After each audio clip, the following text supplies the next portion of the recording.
बिस्मिल्लाहिर्रहमानिर्रहीम। अस्सलाम वालेकुम नाज़रीन, मैं हूं अशफाक बलोच और आप देख रहे हैं अपना फेसबुक और यूट्यूब चैनल। नाज़रीन, आज 3 अहम खबरों के बारे में बात करेंगे। सबसे पहले फवाद चौधरी को आज अदालत ने जुडिशल रिमांड पर जेल भेज दिया। इस हवाले से जो पुलिस की जानिब से इस्तदा की गई थी कि मज़ीद हमें जिस्मानी रिमांड दे दें, लेकिन इस इस्तदा को अदालत ने मुस्तरद किया। अब 14 रोज़ा जिस्मानी रिमांड पर फवाद चौधरी को अदालत ने जेल भेज दिया। इसके साथ साथ नाज़रीन, जो सियासी कशीदगी है, जो सियासी भूचाल है, वो बरकरार है। मज़ीद मुकदमा दायर किए जा रहे हैं। पाकिस्तान तहरीक इंसाफ के सीनियर रहनुमा फ़ारूक हबीब पर भी मुकदमा दर्ज हुआ। उन पर इल्ज़ाम ये है कि जब फवाद चौधरी को इस्लामाबाद लेके जा रहे थे तो पुलिस गाड़ियों को रोका, कार सरकार में मुदाखलत करते रहे। उस वक्त आप सब ने वीडियो में देखा, फ़ारूक हबीब यही कोशिश कर रहे थे कि आप गैर आइनी गैर कानूनी तरीके से फवाद चौधरी को इस्लामाबाद लेके जा रहे हैं, क्योंकि लाहौर हाई कोर्ट का हुक्म है, लाहौर हाई कोर्ट में उनको पेश कर दें। अब जो इल्ज़ामात उन पर लगाए गए हैं इस FIR में, वो काफ़ी ज़्यादा दिलचस्प हैं। मनोमन जो अल्फाज हैं वो आपके सामने रख देता हूँ। सबसे पहले नाज़रीन, पुलिस का मौक़िफ़ ये है कि जब फवाद चौधरी को बरास्ता रिंग रोड मोटरवे इस्लामाबाद के लिए रवाना किया, बवक्त करीब 2:50 पर जब हम काला शाकाकू टूल प्लाजे पर पहुँचे तो उस वक़्त कुछ लोगों ने एंट्री पॉइंट्स के तमाम बूथ पर प्राइवेट गाड़ियाँ लगाकर रास्ता रोक कर हमारे साथ डकैती करने लगे। अब पुलिस का मौक़िफ़ ये है कि फ़ारूक हबीब और उनके साथ जो कारकुनान थे वो पुलिस के साथ डकैती करने लगे और गिरफ्तार मुलजिम फवाद चौधरी को छुड़ाने की कोशिश करते रहे। इसके साथ साथ नाज़रीन, इस दौरान उनके साथ मुज़ाहमत शुरू कर दी और दौरान मुज़ाहमत उन लोगों ने police head constable Mohammad Adnan की यूनिफार्म फाड़ दी और वायरलेस सेट भी छीन लिया। और उन लोगों में से कुछ मुसल्लह भी थे और उनके बारे में मालूम हुआ कि उनकी लीडर जो पाकिस्तान तहरीक इंसाफ के साबिक़ एमएनए फ़ारूक हबीब और शक्ल वड़ायत उनको लीड कर रहे थे। अब जो मुकदमा फ़ारूक हबीब पर दर्ज हुआ है कार में मुदाखलत और उसके साथ साथ पुलिस एहलकारों के साथ जो वर्दी उन्हें फाड़ा है, पुलिस का जो मौक़िफ़ है, और पुलिस गाड़ियों को छीनने की कोशिश करते रहे, डकैती करते रहे। अब नाज़रीन, देखना ये है कि इस वक्त तो फ़ारूक हबीब ने अबूरी ज़मानत हासिल कर ली है 16 फरवरी तक। पाकिस्तान तहरीक इंसाफ के जो सीनियर रहनुमा हैं, जो इस वक्त पार्टी लीडरशिप है, उनके मज़ीद गिरफ्तारी के भी चांसेस हैं। असद उमर और उसके साथ साथ जो हमाद अज़हर है लाहौर से जिनका ताल्लुक़ है, जुल्फ़ी बुखारी हैं, मुराद सईद है, ये किसी भी वक्त किसी भी मुकदमे में गिरफ़्तार हो सकते हैं, क्योंकि इस खदशात का पहले भी जो रहनुमा है पाकिस्तान तहरीक इंसाफ के और चौधरी परवेज़ लाई भी इजहार कर रहे थे कि अगर हम पंजाब हुकूमत को छोड़ देते हैं, KP की हुकूमत को छोड़ देते हैं, असम्बली को डिज़ाल्व कर लेते हैं, तो शायद इंतकामी कार्रवाइयाँ शुरू हों। अब आपने देखा जब से मोहसिन नकवी निगरान वज़ीर आला बने हैं तो हालात यकसर मुख्तलिफ हो गए।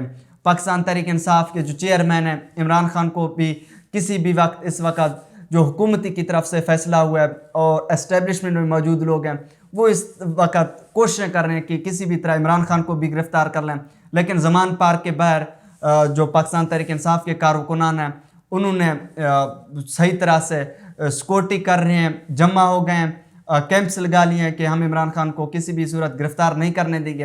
अब नाज़रीन, जिस तरह ये PDM जमातें हैं ये गिरफ़्तारी में लगे हुए हैं, इंतकामी कार्रवाइयों में लगे हुए हैं, अगर इसी तरह ये कोशिशें पाकिस्तानी मईशत को बेहतर करने में लगे होते तो हालात शायद मुख्तलिफ होते। इसहाक डार को लेके आए थे लाओ लश्कर के साथ स्पेशल जहाज़ में, लेकिन कल आपने देखा जो डॉलर रेट है वो 255 तक अभी पहुँच गया है और तमाम तर जो पाकिस्तानी मईशत है वो इस वक्त कंट्रोल से बाहर है। जो अशिया खुर्दनोश की कीमतें हैं, जो बिजली की कीमतें हैं, जो गैस की कीमतें हैं, जो पेट्रोल की कीमतें हैं, वो इस वक्त आसमानों पर हैं। अब नाज़रीन, एक तरफ PDM जमातें हैं, एक तरफ इमरान खान है। इमरान खान चाह रहे हैं कि फिलफौर इलेक्शन हो, लेकिन कल इत्तेहादी जमातों का इजलास भी हुआ जिसमें शहबाज शरीफ साहब और आसिफ अली जरदारी, मौलाना फजल रहमान भी शरीक थे।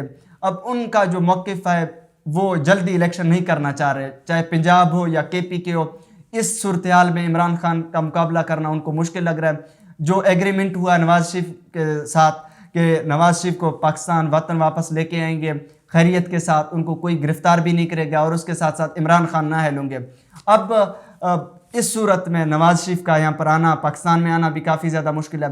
कल मरियम नवाज़ पाकिस्तान पहुँच रही हैं 28 जनवरी को। आप कह सकते हैं कि कल शाम 4 बजे जो इस्तकबालिया कैंप्स हैं उनके हवाले से PMLN के जो सोशल मीडिया के लोग हैं वो काफ़ी ज़्यादा एक्टिव हो चुके हैं कि मरियम नवाज़ का फ़कीदुल मिसाल इस्तकबाल हो लाहौर में। अब नाज़रीन, जब तक नवाज़ शरीफ नहीं आते, इंतखाबी मुहिम को नहीं चलाते, تو اس وقت تک پاکستان مسلم نون کے لیے کافی زیادہ مشکل ہوگا کہ پاکستان تحریک انصاف کا مقابلہ کر لے، کیونکہ مہنگائی عروج پر ہے۔ اگر مزید IMF کے ساتھ ڈیل کر لیتے ہیں، شرائط بڑھا دیتے ہیں، تو بجلی، پیٹرول اور گیس کی جو قیمتیں ان میں بھی اضافہ کرنا ہوگا۔ اب آخری وقت میں اگر قیمتوں میں اضافہ ہو تو انتخابی مہم میں ان کے لیے جانا مشکل ضرور ہے، اور لوگ پہلے سے مہنگائی سے تنگ ہیں، ان سے تھک چکے ہیں۔ اب ناظرین جو صورتحال ہے وہ آپ کے سامنے ہے۔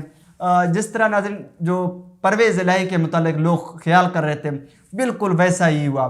اب پرویز الہی کا بھی آڈیو لیک آپ سب لوگوں نے سنا، اس میں فرما رہے ہیں کہ فواد چودھری اگر کچھ مہینے پہلے گرفتار ہو جاتے تو اسمبلیاں نہ ٹوٹتی۔ اب پرویز الہی اس وقت بھی نہیں چاہ رہے تھے کہ اسمبلیوں کو تحلیل کر دیں، کیونکہ پرویز الہی کے مطابق وہ کچھ کام کرنا چاہ رہے تھے، بہت سالوں بعد ان کو وزیر اعلیٰ کا جو منصب ہے وہ ملا، لیکن پرویز الہی کے مطابق جو 4 سے 5 لوگ تھے عمران خان کے، وہ عمران خان کو مسلسل اسی بات پر زور دے رہے تھے کہ اسمبلی کو تحلیل کر دیں، اس حکومت کو پریشرائز کر دیں تاکہ وہ عام انتخابات کی طرف بڑھیں۔